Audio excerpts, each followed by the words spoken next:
Saúde, amada igreja, com a paz do Senhor. Amém. Abra a tua Bíblia, Evangelho de Lucas, capítulo de número 7. Deus tem uma palavra para nós. Deus tem uma palavra para mim, para você. Lucas capítulo 7, versículo 6 a seguir diz assim: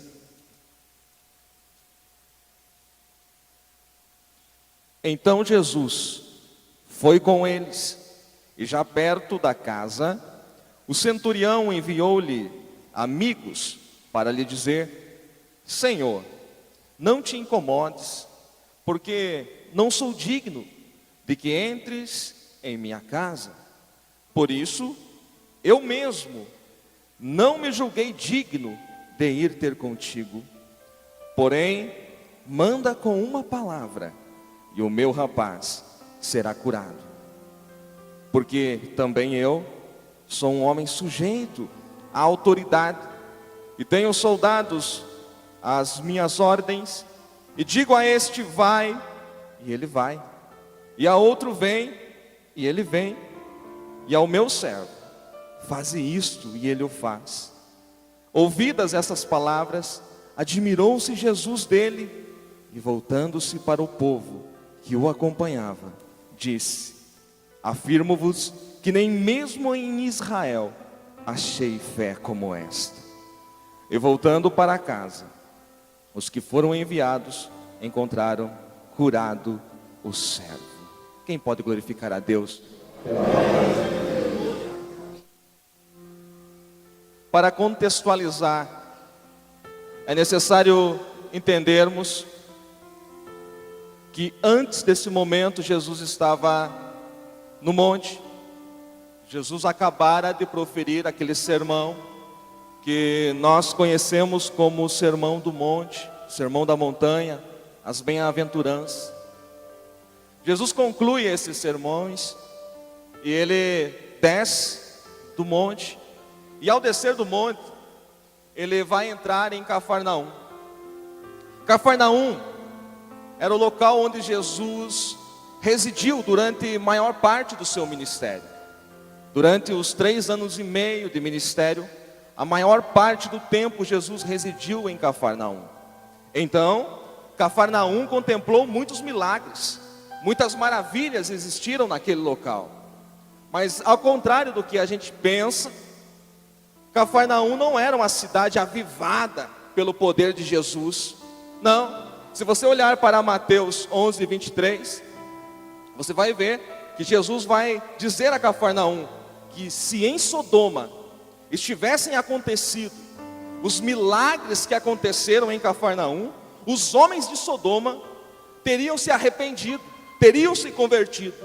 E isso me ensina algo, que o fato de Jesus estar presente e o fato de Jesus realizar muitos milagres entre nós não é garantia de que nós tenhamos um coração avivado, porque muitas vezes Jesus realiza as coisas tremendas em nosso meio. Olha para você, olha para os momentos que você passou, olha para aqueles momentos em que você achou que ia morrer, que o inimigo tentou te matar, que uma enfermidade lhe atingiu. Olha para aqueles momentos que você perdeu um emprego, que a enfermidade bateu na tua porta, que a miséria. Mas Jesus te tirou daí. Jesus realizou um milagre. Jesus te deu saúde. Jesus abriu uma porta de emprego para você. E daí, o tempo passa às vezes e a gente esquece. Esquece do que Jesus fez. Então o fato de Jesus estar presente e realizar muitos milagres não é garantia de que o teu coração vai ser avivado. Você precisa cultivar isso diariamente, se lembrando que se você está vivo agora, se você está nessa noite maravilhosa aqui adorando a Deus na beleza da santidade dEle, é porque Ele é bom, é porque Ele tem cuidado de você. Aleluia! E Jesus vai entrar agora, depois do monte, Jesus entra nesse ambiente de incredulidade que é Cafarnaum. Mas algo vai acontecer em Cafarnaum. Tem lá um homem que não é judeu, um centurião romano, chefe de 100 soldados. E este homem tem um servo, ele tem um rapaz que está gravemente doente, e ele não pode resolver esse problema. ele está vendo que o seu servo, que ele tanto estima, está à beira da morte. E ele está desesperado, ele está triste, mas de repente, ele ouve algo. De repente ele ouve falar, versículo de número 3, tendo ouvido falar a respeito de Jesus. Porque eu aprendo na Bíblia Sagrada que a fé ela vem pelo ouvir. E Paulo diz que ouvir pela palavra de Deus. Então o segredo é, o que é que você tem ouvido? O que é que tem ocupado os teus pensamentos? Para que você tem dado ouvidos? Esse homem, talvez ele ouviu muitas murmurações. Teu servo vai morrer mesmo. Esse rapaz não tem jeito. Essa doença é para a morte. Mas de repente ele ouve falar que Jesus está ali. E quando Jesus está, coisas tremendas acontecem. Para que você tem ouvido? Para que você tem ouvidos? Para quem você tem dado os seus ouvidos? Palavras de derrota. Foi assim com seu pai, vai ser assim com você. Palavras de desânimo, palavras que te colocam para baixo. Em nome de Jesus, hoje essa palavra cai. Ele ouviu falar que Jesus estava ali. Jesus estava em Cafarnaum, e agora era a chance dele. Então alguns homens judeus vão falar a Jesus que o servo do centurião está gravemente doente. E esse centurião é um homem bom. Era um homem, dá para ver pelo fato da maneira como ele tratava o seu servo. Ninguém tratava um servo dessa maneira. Servo significa, a palavra no grego é doulos, é escravo. Aliás, as pessoas, os senhores daquela época tinham autoridade para matar um servo. Mas este homem, ele amava o seu servo, era um homem bom. Ele ajudou a construir a sinagoga também em Cafarnaum. Era um homem bom, era um homem humilde, era um homem reverente. E agora os homens, anciãos judeus, vão avisar Jesus, chamar Jesus, falar para Jesus que o servo do centurião está à beira da morte. Quando o centurião, ou melhor, quando Jesus ouve isso, Jesus diz: eu vou lá. E então os homens vêm na frente e avisam Jesus, e avisam o centurião que Jesus está vindo. Quando o centurião ouve isso, ele diz assim: eu não sou digno que ele entre na minha casa. Mas na verdade eu não preciso que ele entre na minha casa. Na verdade o que eu estou precisando é de uma palavra dele. Ei, o que é que você necessita? Tantas coisas tem buscado em lugares errados, tem tentado com tuas próprias forças, tem buscado jeito. E é impressionante como a gente coloca as coisas na mão de Deus, dizendo: só o Senhor pode fazer esse milagre. Mas daí a gente quer dar opinião. A gente pensa que Deus vai agir daquela maneira. Não, Deus não trabalha com a minha lógica. Ei, Deus não trabalha assim. Na verdade, aquele homem tem consciência de que tudo que ele precisa é de uma palavra. O que é que você necessita nessa noite? Você necessita que o Senhor libere uma palavra sobre a sua vida. Quantos aqui ainda creem no poder da palavra? Eu creio. Eu creio no poder da palavra. Generas and decline the last. Turianda lanais.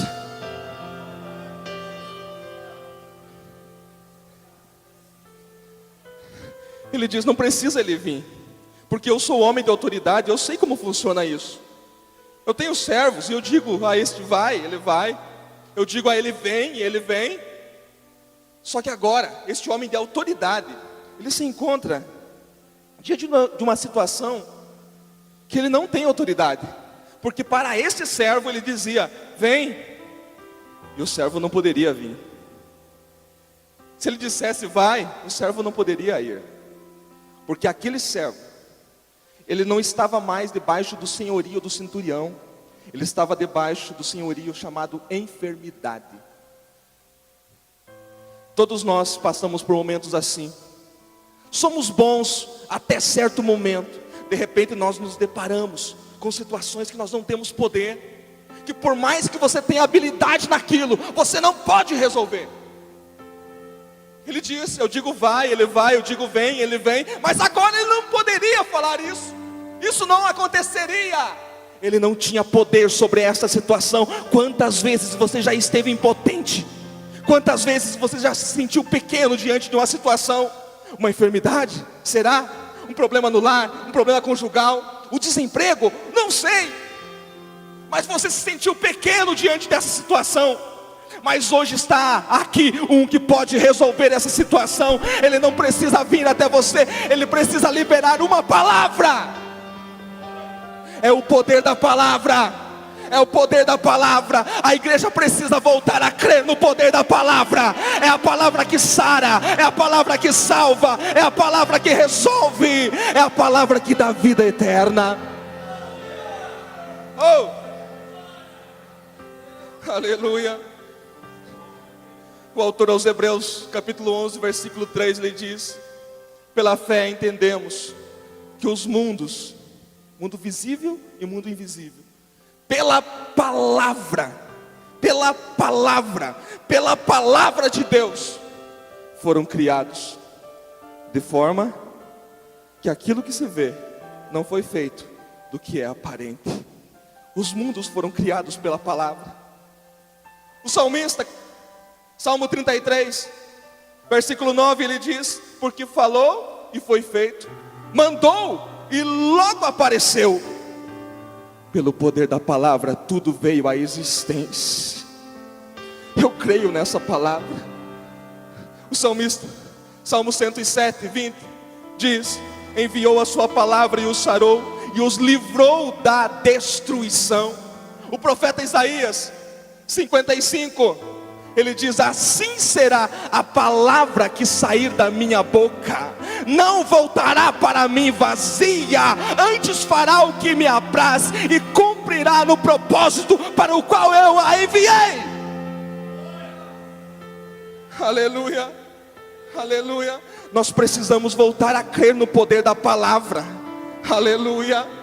Hebreus capítulo 1, versículo 3, o autor fala ali que o Senhor Jesus, que é superior a Moisés, que é superior à antiga aliança, Ele sustenta todas as coisas pelo poder da sua palavra.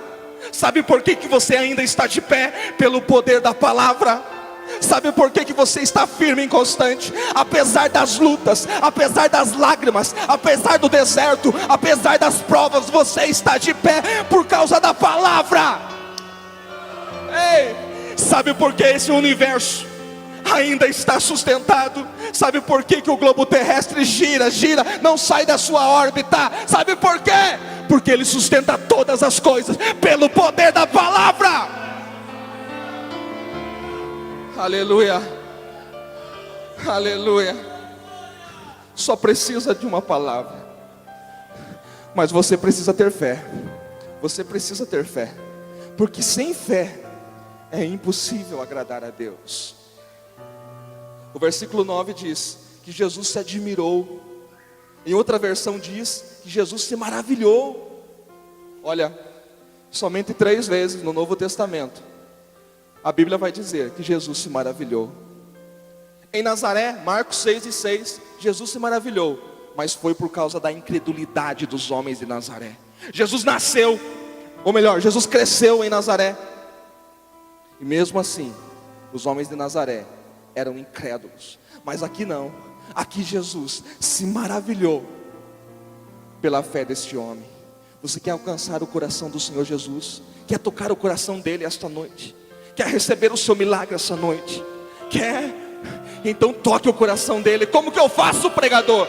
Tenha fé, diga: eu creio que tu és o Deus vivo, eu creio que tu és aquele que esteve morto, mas eu creio que o Senhor é aquele que ressuscitou pelo seu próprio poder. Eu creio na palavra do Senhor, eu creio.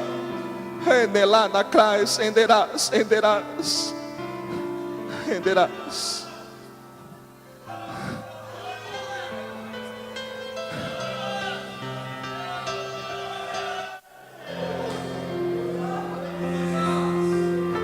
Nesta noite Eu declaro que cai por terra toda a maldição que lançaram contra a tua vida, toda a palavra contrária que lançaram contra a tua vida, tudo aquilo que disseram para você não vai dar certo, cai por terra agora em nome de Jesus. Aquilo que disseram para você vai ser sempre assim, não vai. Não vai ser sempre assim. Essa doença é para a morte, não é. A porta vai se abrir. Não se desespere, o Senhor não vai deixar faltar o pão na tua mesa. A tua família não vai terminar desse jeito. Eu profetizo para a sua vida em nome de Jesus.